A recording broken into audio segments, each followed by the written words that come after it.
사랑하는 한인연합교회 교우 여러분, 오늘은 12월 27일 성탄절 후 첫 번째 주일이며 금년 2020년의 마지막 주일이기도 합니다. 참 힘들고 한 번도 경험하지 못한 한 해였지만 그래도 하나님의 은혜로 우리가 여기까지 이룰 수 있었습니다. 특별히 새해에는 더 큰 희망과 소망이 가득하기를 소원합니다. 지난 1년 동안 맥체인 성경 읽기표로 열심히 성경을 읽으신 분들은 금년에도 신구약을 한 번씩 다 읽으셨고요. 그리고 복음서와 시편은 2번씩 읽으셨습니다. 열심히 하신 분들께 큰 축하와 격려를 드립니다. 새해에도 다시 한번 맥체인 표를 통해서 성경 읽기를 시도하시길 바랍니다. 그리고 오늘 이 예배를 드리는 모든 교우들 위해 하나님의 크신 은총과 위로와 치유가 가득하기를 바랍니다. 기도하겠습니다. 인류의 역사를 섭리하시며 인생들의 생사화복을 주관하시는 거룩하신 하나님, 오늘은 2020년을 마무리하는 마지막 주일입니다. 온 교회의 성도들과 온 세계 백성들이 너무나도 힘들었던 한 해였습니다. 그러나 뒤돌아보니 모든 역경과 고난 속에서도 하나님께서 우리들을 지키시고 인도해 주셨음을 깨닫습니다. 베풀어 주셨던 사랑과 은혜를 가슴에 담고 저희들이 겸손히 머리 숙였습니다. 마음과 뜻과 정성을 다해 드리는 이 예배를 받으시고 주님께서 주시는 말씀과 위로 안에서 아름답게 한 해를 마무리할 수 있도록 성령께서 이끌어 주시옵소서. 예수님 귀한 이름으로 기원하옵나이다. 아멘. 찬송가 106장입니다. 아기 예수 나셨네. 다 같이 부르겠습니다.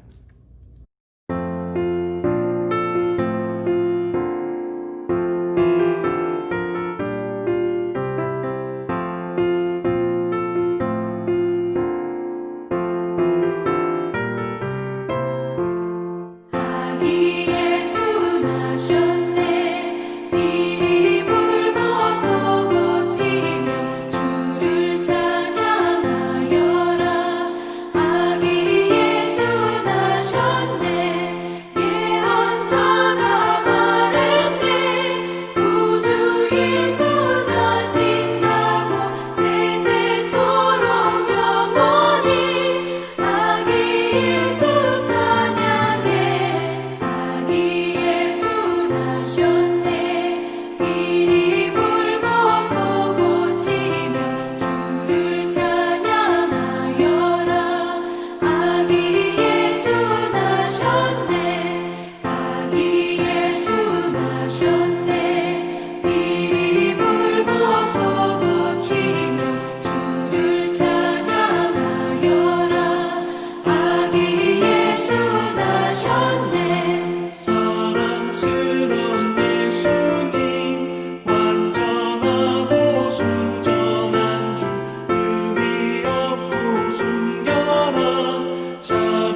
오늘 하나님 말씀은 성서 일과 중 복음서 말씀입니다. 누가복음 2장 22절에서 40절입니다.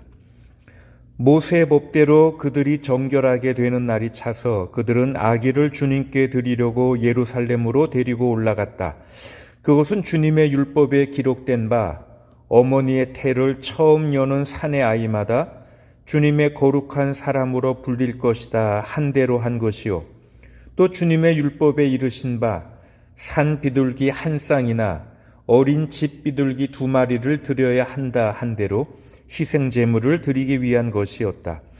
그런데 마침 예루살렘에 시므온이라는 사람이 있었는데 그 사람은 의롭고 경건한 사람이므로 이스라엘이 받을 위로를 기다리고 있었고 또 성령이 그에게 임하여 계셨다. 그는 주님께서 세우신 그리스도를 보기 전에는 죽지 아니할 것이라는 성령의 지시를 받은 사람이었다. 그가 성령의 인도로 성전에 들어갔을 때에 마침 아기의 부모가 율법이 정한 대로 행하고자 하여 아기 예수를 데리고 들어왔다. 시므온이 아기를 자기 팔로 받아서 안고 하나님을 찬양하며 말하였다. 주님, 이제 주님께서는 주님의 말씀을 따라 이 종을 세상에서 평안히 떠나가게 해주십니다. 내 눈이 주님의 구원을 보았습니다. 주님께서 이것을 모든 백성 앞에 마련하셨으니 이는 이방 사람들에게 계시하는 빛이요 주님의 백성 이스라엘에게는 영광입니다.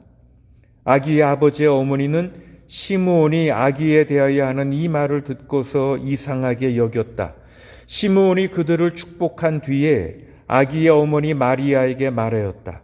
보십시오. 이 아기는 이스라엘 가운데 많은 사람을 넘어지게도 하고 일어서게도 하려고 세우심을 받았으며 비방받는 표징이 되게 하려고 세우심을 받았습니다. 그리고 칼이 당신의 마음을 찌를 것입니다. 그리하여 많은 사람의 마음속 생각들이 드러나게 될 것입니다. 아셀 지파에 속하는 바누엘의 딸로 안나라는 여예언자가 있었는데 나이가 많았다. 그는 처녀 시절을 끝내고 7해를 남편과 함께 살고 과부가 되어서 84살이 되도록 성전을 떠나지 않고 밤낮으로 금식과 기도로 하나님을 섬겨왔다. 바로 이때에 그가 다가서서 하나님께 감사를 드리고 예루살렘의 구원을 기다리는 모든 사람에게 이 아기에 대하여 말하였다. 아기의 부모는 주님의 율법에 규정된 모든 일을 마친 뒤에 갈릴리의 자기네 고향 동네 나사렛에 돌아왔다. 아기는 자라나면서 튼튼해지고 지혜로 가득 차게 되었고 또 하나님의 은혜가 그와 함께 하였다. 이것은 하나님 말씀입니다. 아멘. 어머니와 아들, 딸이 집에서 저녁을 먹고 있었습니다. 아버지는 출장을 가셨습니다. 그래서 11살의 어린 아들 조니가 아버지의 자리에 앉는 것이 허락되었습니다. 그런데 조니보다 약간 나이 많은 누나는 그 결정이 못마땅했습니다. 그럼 오늘 밤은 내가 아버지구나. 그러면서 동생 조니를 골탕 먹이기 위해 한마디 했습니다. 좋아. 그러면 9 곱하기 14은 얼마야? 그런데 조니가 조금도 망설이지 않고 누나에게 대답합니다. Ask your mother. 내 엄마에게 물어봐. 그렇게 대답했습니다. 이것보다는 좀 덜 유머러스하지만 학교에서 종교 수업을 듣고 있던 어린 학생이 선생님이 하나님에 대해서 아버지라고 하는 말을 듣고서 얼굴을 찌푸리고는 조용히 이렇게 말했습니다. 하나님, 제발 우리 아버지 같지는 않았으면 좋겠네요. 우리 아버지는 너무 바쁘시거든요. 그랬답니다.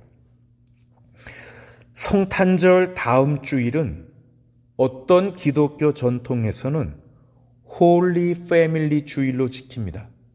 거룩한 가정, 성가정 주일입니다. 그래서 이날 모든 가정들의 모범으로서 예수님의 가정 이야기를 합니다. 아버지 요셉과 어머니 마리아와 아들 예수로 이루어진 가정, 이 홀리 패밀리, 이 거룩한 가정. 그래서 저도 오늘 이 설교를 가정에 대한 이야기로 시작했던 것이고요. 여러분, 하나님께서 우리들에게 찾아오셔서 우리들을 향한 하나님의 사랑을 알리시기로 결정하셨을 때 하나님은 그것을 가정 환경 속에, 패밀리 세팅 속에서 이루기로 하셨습니다. 다시 말해서 한 가정의 아기 탄생을 통해서 그 일을 행하시는 것이었지요. 그분은 가족적 맥락을 통해 우리 가운데로 오셨습니다. 그분은, 하나님의 아들은 한 가정의 아들로 태어나셨습니다. 그런데 요즘 점점 결혼과 가족에 대해 깊은 비관주의와 냉소주의가 만연한 시대가 되었지요. 그래서 결과적으로 우리가 기독교 공동체로서 우리들 가정의 가치를 다시 한번 확인하는 것이 굉장히 중요한 일이 되었습니다. 가정을 튼튼하게 강화시키기 위한 모든 일을 우리가 다 해야 하지요. 그리고 하나님께서 의도하시는 대로 가정 생활이 영위될 수 있도록 하는 것이지요. 가정의 일원으로서 우리는 그 가정의 수준만큼만 도덕적인 인간이 될 수 있고요. 내가 속해 있는 그 가정의 수준만큼만 인간으로서 온전해질 수 있습니다. 그러니 가정이 얼마나 중요한지요. 그런데 이렇게 가정이 중요한데도 오늘 많은 현대인들이 미처 자기 자신들도 깨닫지 못한 채로 가정의 붕괴가 일어나도록 허용해 왔습니다. 여러분, 현대인들이 얼마나 바쁘게 사는지요. 물론 우리가 종종 좋은 말들은 많이 이야기합니다.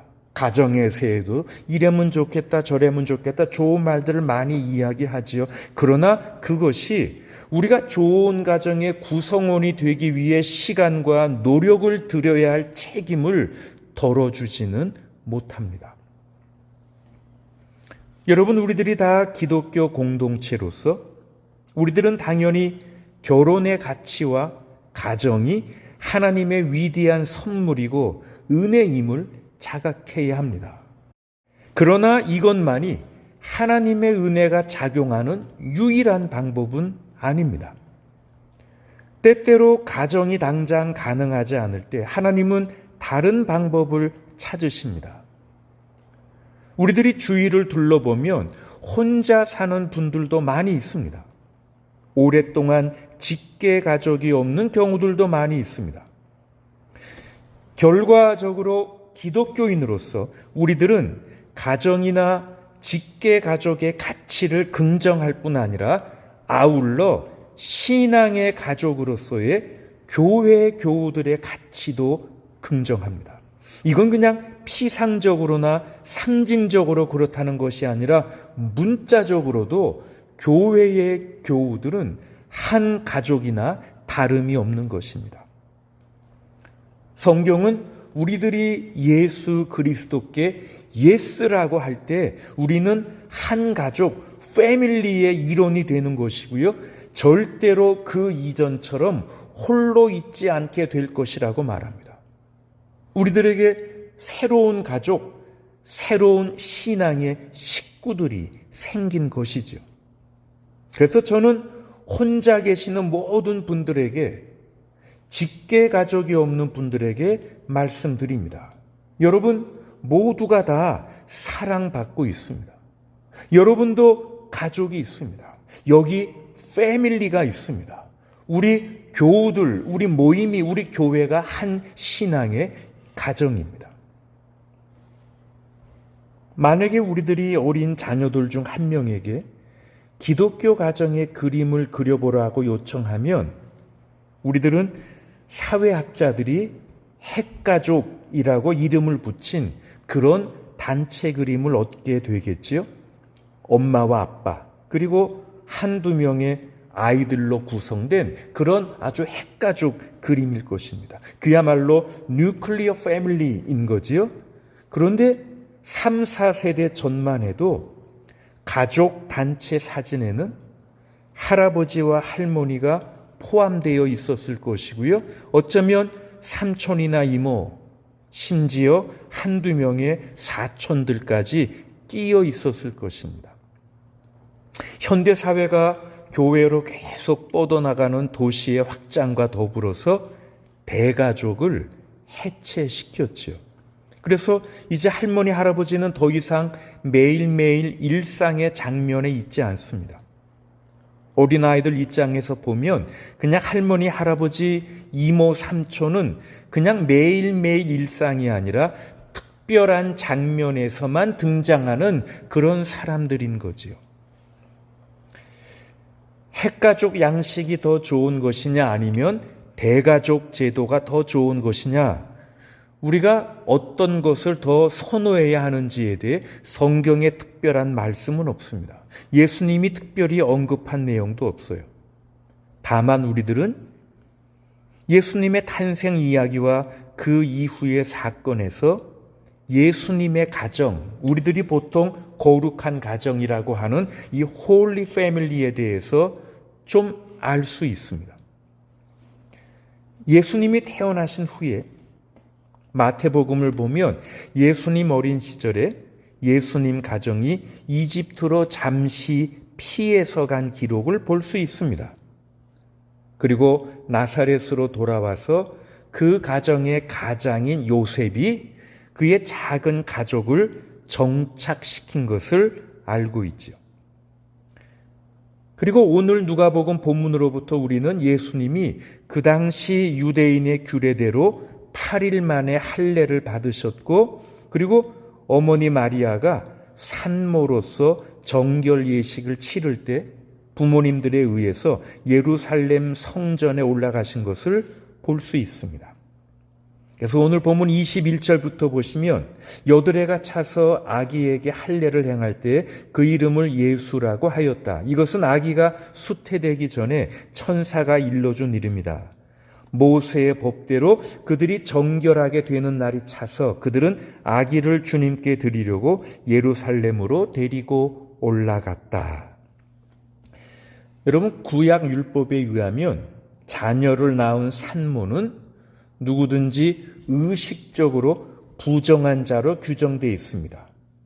그래서 일정 기간 동안 남자아이는 40일, 여자아이는 80일 동안 외출 및 성전 예배 일체를 금지당했습니다. 그리고 산모가 그 기간이 지나야 비로소 정결 예식을 통해 부정한 것에서 벗어날 수 있었습니다. 그 정결 예식 때에는 번제와 속죄제를 드렸는데요. 번제는 출산에 대한 감사와 헌신의 표시였고요. 속죄제는 부정을 제거하기 위한 것이었습니다. 그래서 아마도 예수님 탄생 후 40일쯤 지나서 예수님 가정이 예루살렘 성전으로 함께 올라갔을 것입니다. 그런데 예수님은 또한 그 가정의 장남이었습니다. 이스라엘에서 난 모든 첫째들을 하나님께 바치도록 규정한 율법이 있는데 그 율법에 따라서 그 아들을 하나님께 드리려고 헌신시키려고 이제 예수님 가정이 예수님을 데리고 성전에 간 것이었지요. 첫째 자녀를 하나님께 드리라는 것은요, 이스라엘이 출애굽할 당시 하나님의 장자를 치는 재앙으로부터 구원받은 것을 기념하기 위함이었습니다. 그런데 이스라엘의 모든 장자를 위하여 레위 지파 전체가 거룩하게 헌신하고 구별됐기 때문에 민수기 3장을 보면 모든 이스라엘의 첫째 된 아들들이 별도로 하나님께 바쳐질 필요는 없었습니다.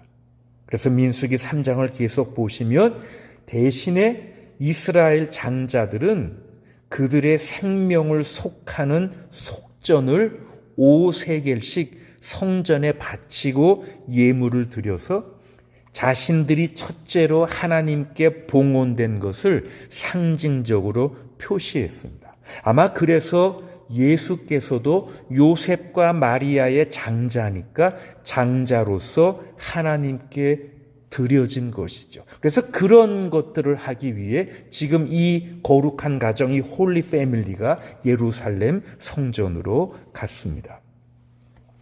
그리고 또 우리들이 알 수 있는 것은 예수님이 12살 때 가족들과 함께 예루살렘 성전으로 올라갔는데 그 절기를 다 마치고 당연히 일행들과 함께 예루살렘을 떠난 것으로 알았던 소년 예수가 없어져서 부모들이 깜짝 놀라 다시 예루살렘으로 돌아갔고 그곳에서 아들을 찾은 부모에게 예수님이 어찌하여 나를 찾으셨습니까? 내가 내 아버지의 집에 있어야 할 줄 알지 못하셨습니까? 하고 말씀하시는 장면이죠. 우리들이 알고 있는 예수님의 어린 시절 가정 생활에 대한 이야기는 이것이 전부고요. 우리는 더 이상의 내용은 잘 알지 못합니다.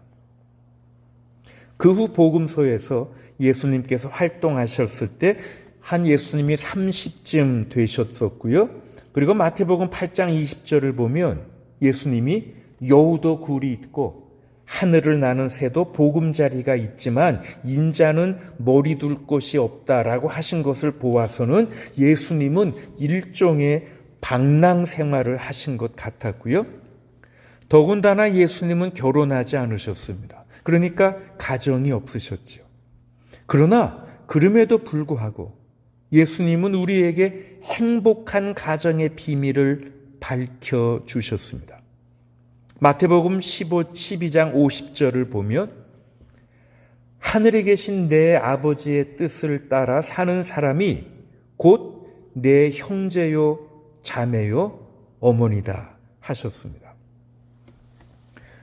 여러분, 우리들이 기독교 가정을 축하하고 이야기할 때 우리들이 어머니와 아버지 그리고 자녀로 구성된 가정을 축복하고 거룩히 여길 때 우리는 그런 가정 생활이 그리스도인의 생활에서 유일하고 배타적인 모델로 여겨지지 않도록 조심해야 합니다. 기독교 가정 아니면 교회라는 신앙의 공동체 가정은 물론 대부분 결혼해서 자녀가 있는 가정들이 다수를 차지하지만 우리들 가운데는 미혼자들도 있고 또 과거에 결혼한 적이 있는 분들도 있고 아예 결혼할 생각이 없는 분들도 다 포함하고 있습니다. 기독교 신앙 가족은 함께 살거나 혼자 살거나 분리돼 살거나 자녀가 있거나 없거나 부모가 있거나 없거나 우리 모두를 다 포함하죠. 하나님의 거룩한 가정의 일원으로서 우리들이 기혼자이건 미혼자이건 그것이 중요한 것이 아니라 우리들이 신앙인으로 하나님의 자녀가 돼서 하나님의 거룩한 가정의 일원이 된 것, 이것이 더 중요한 것이죠. 그런 하나님의 가정의 일원으로서 우리들이 기혼이기도 하고 미혼이기도 한 것이고요. 우리들은 모두가 직계 가족이 있건 없건 참다운 신앙인의 삶의 모범이신 우리 구주 예수 그리스도의 삶을 본받는 기독교인이 된 것입니다. 바울이 골로새 교회에 보낸 편지에서 이렇게 말합니다. 골로새 3장 12절부터 보면 그러므로 여러분은 하나님의 택하심을 입은 사랑받는 거룩한 사람답게 동정심과 친절함과 겸손함과 온유함과 오래 참음을 옷 입듯이 입으십시오.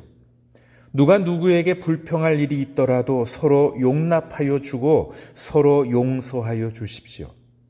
주님께서 여러분을 용서하신 것과 같이 여러분도 서로 용서하십시오. 이 모든 것 위에 사랑을 더하십시오. 사랑은 완전하게 묶는 띠입니다. 그리스도의 평화가 여러분의 마음을 지배하게 하십시오. 이 평화를 누리도록 여러분은 부르심을 받아 한 몸이 되었습니다. 또 여러분은 감사하는 사람이 되십시오. 여러분, 이 본문에서 사도 바울은 신앙 가정의 일원들로서 우리가 어떤 퀄리티의 삶을, 어떤 질의 삶을 살아야 하는지를 보여줍니다. 우리들의 개인적인 은사들과 삶의 환경을 다 다룰 수 있죠. 그러나 예수 그리스도를 믿는 모든 신앙의 가족들에게 기독교적 삶의 공식은 똑같습니다. 대가족이냐 핵가족이냐, 결혼한 삶이냐 결혼하지 않는 삶이냐, 우리에겐 많은 선택들이 있어요. 그러나 내가 어떤 것을 선택하느냐와 상관없이 결국 그리스도의 평화가 우리의 마음을 지배해야 하지요. 왜냐하면 우리들은 한 커다란 가족의 일원이기 때문입니다. 기독교 신앙의 가족 앨범은 철저하게 예수 그리스도로 시작해서 예수 그리스도로 끝이 납니다. 우리 모두는 그 예수 그리스도를 함께 믿고 섬기고 따르는 예수님을 머리로 하는, 예수님을 가장으로 하는 한 가정의 일원입니다. 한 대학생이요, 크리스마스 콘서트에 참석한 후에 이런 아름다운 후기를 남겼습니다.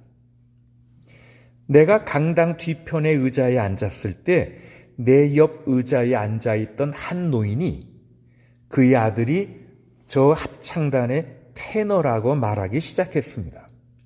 그러면서 그 할아버지는 그 아들이 아주 노래를 잘한다고 하면서 내가 틀림없이 자기 아들의 노래를 즐길 수 있을 것이라고 말해 주었습니다. 드디어 커튼이 올라가고 무대 위로 100명의 젊은 남녀 합창단이 드러났습니다. 그들은 노래를 부르기 시작했고 얼마 지나지 않아 옆에 앉은 노인은 나를 팔꿈치로 툭툭 치면서 자기 아들을 가리켰습니다. 그러면서 어떻소? 내 아들이 참 아름답게 노래하지 않소? 물었습니다. 나는 그 많은 합창단원들 속에서 노인이 가리키는 그 아들의 소리를 구분해내려고 무척 집중해서 들었지만 그 소리를 뽑아내는 것은 불가능했습니다. 그러나 한 가지 분명한 것은 그 아버지는 그것이 가능했었다는 사실입니다. 이런 후기를 남겼어요. 여러분, 저도 이것이 가능하다고 믿습니다. 왜? 사랑하는 한 가족이기 때문에, 사랑하는 아들, 딸이기 때문에 아버지는 그 아들의 소리를 구분해내는 거지요. 여러분, 저는 하늘 아버지께서도 이와 같으실 것이라고 생각합니다. 우리 모두가 다 한 신자들의 커다란 합창단의 일원들이지만 그분은 결단코 나의 소리 하나하나씩을 못 들으시는 분이 아니십니다. 하나님은 100명의 합창단원들 속에서 아들의 목소리를 구별해 들을 수 있었던 그 아버지처럼 수많은 신자들의 무리 속에서도 한 번에 한 사람씩 그 소리를 구별해서 들으실 수 있는 분이십니다. 어떻게 해요? 한 가족이기 때문입니다. 사랑하는 식구이기 때문입니다. 오늘 본문에서 예수님의 가정, 거룩한 가정, 이 홀리 패밀리는 그 당시 율법에 따라 아기를 하나님께 드리기 위해 성전으로 향합니다. 그런데 성전에 시므온이라는 한 나이 많은 사람이 등장합니다. 25절은 이 시므온을 가리켜 이렇게 말합니다.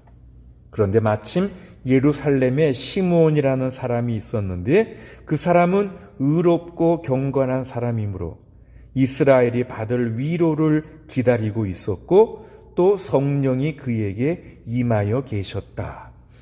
뿐만 아니라 26절을 보면 그는 주님께서 세우신 그리스도를 보기 전에는 죽지 아니할 것이라는 성령의 지시를 받은 사람이었다.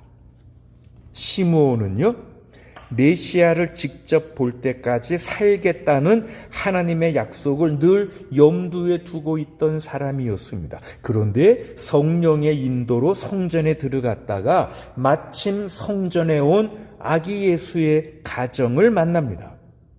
그때 시므온은요, 그의 평생의 기다림이 헛되지 않았다는 것을 알게 되었습니다. 시므온은 아기를 팔로 받아서 안고서 하나님을 찬양하며 이렇게 말합니다.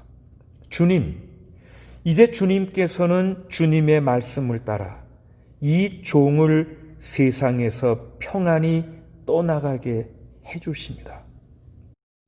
시므온은 죽기 전에 메시아가 오실 것이라는 하나님의 언약이 성취되는 것 외에는 아무 소망이 없었습니다. 따라서 이제 하나님의 약속의 성취를 직접 목격한 시므온은 이 모든 것으로부터 평안함과 자유함을 누릴 수 있었습니다. 그래서 이 종을 세상에서 평안히 떠나가게 해주십니다. 주님, 이제 약속하신 대로 하나님이 보내신 메시아를 보았사오니 이제 이 종이 편안하게 눈을 감게 해주셨습니다. 하나님, 하나님의 구원의 약속을 직접 눈으로 보았기에 이제 아무 여한 없이 떠날 수 있습니다. 그렇게 말할 수 있었습니다. 여러분, 크리스마스는 오락의 연속이 아닙니다. 크리스마스는 요란한 쇼핑과 흥청망청 유흥의 연속이 아닙니다.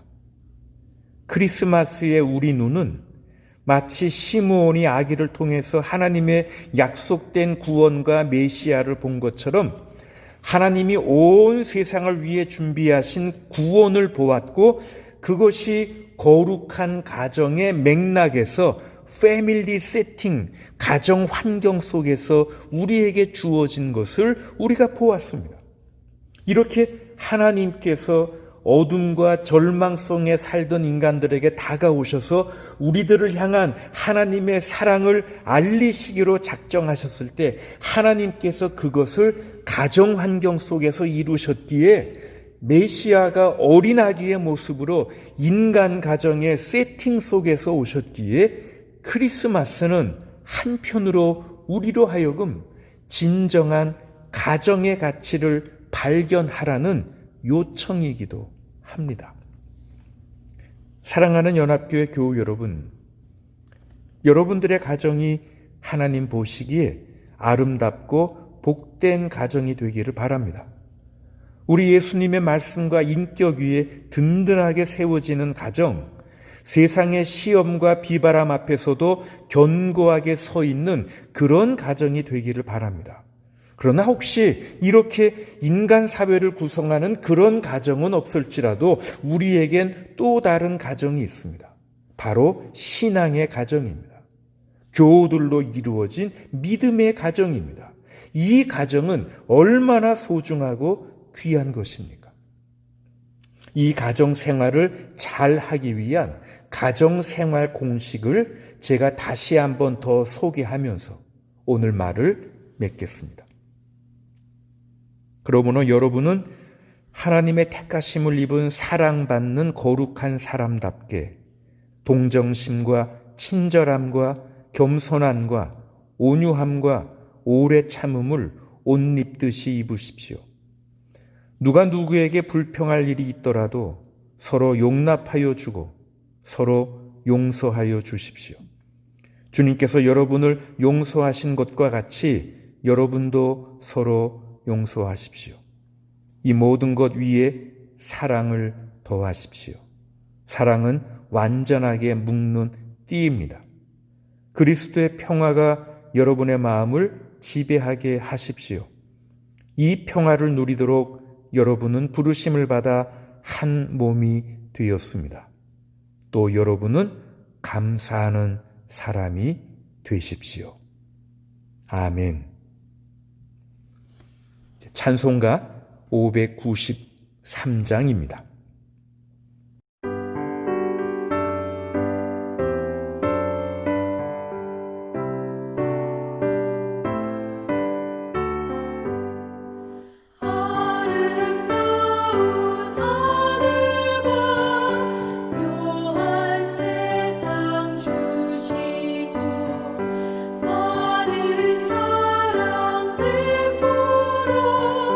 우리 길러주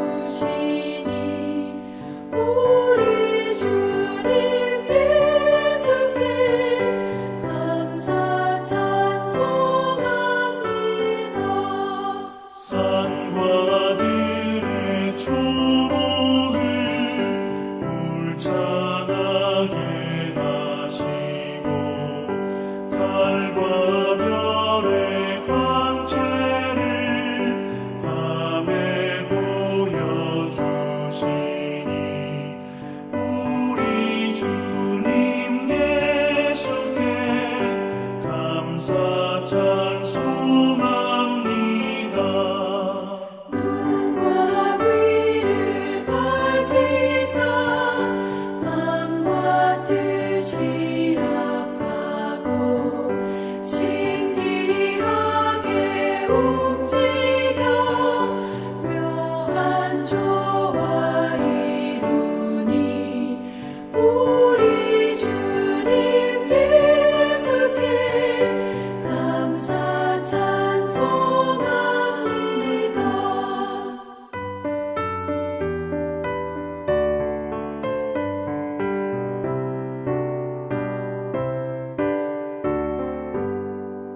부모 자녀의 정과 형제 자매 우애와 친구들의 사랑을 나누도록 하시니 우리 주님 예수께 감사 찬송합니다. 거룩한 손 가지고 봉사하는 교회가 순결함과 사랑을 나타내게 하시니 우리 주님 예수께 감사 찬송합니다. 주는 인류 위하여 십자가에 달리사 땅의 평화 이루고 하늘 기쁨 주시니 우리 주님 예수께 감사 찬송합니다.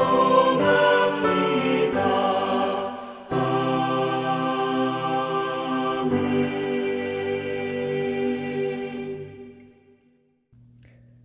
사랑의 하나님,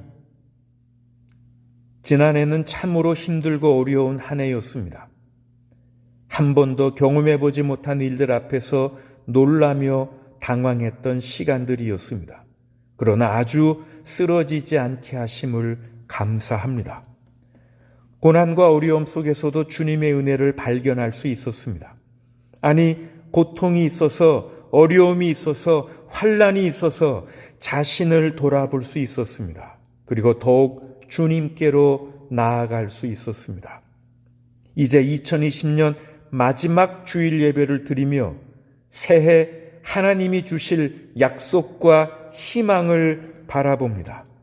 지금까지 인도하셨던 사랑의 하나님, 새해에도 인도하시고 주님 앞에 서는 영광의 순간까지 우리들과 동행하시며 발걸음을 지키시고 보호하여 주시옵소서. 인간의 가정 속에 외아들을 보내셔서 우리를 향한 사랑과 구원의 은혜를 보여주신 하나님, 교우들의 가정을 지키시고 돌보셔서 사랑과 존경으로 하나 되게 하시고 우리들에게 믿음의 가정, 믿음의 교회 가정도 허락해 주셨사오니 그 관계 속에서 사랑과 믿음을 주고받으며 그리스도의 평화로 마음이 가득하게 하시고 그 가정 속에 감사와 기쁨이 넘치게 하여 주시옵소서. 우리들이 서로 모여 반가워하며 두 손 들고 주께 기도하고 함께 찬양할 날을 기다립니다. 그 날을 사모하며 그리워하오니 속히 허락하여 주시옵소서. 저희들 마음속에 성탄의 밝은 빛이 꺼지지 않게 지켜주셔서 이 힘들고 추운 계절에 주위를 둘러보며 사랑의 손길을 베풀 수 있도록 주님 사랑을 더욱 부어 주시옵소서.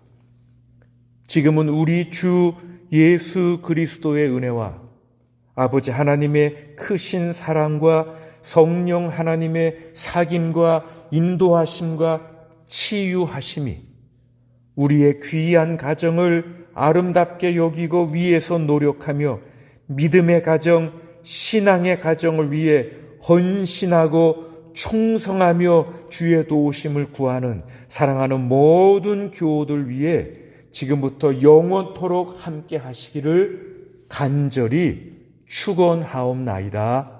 아멘.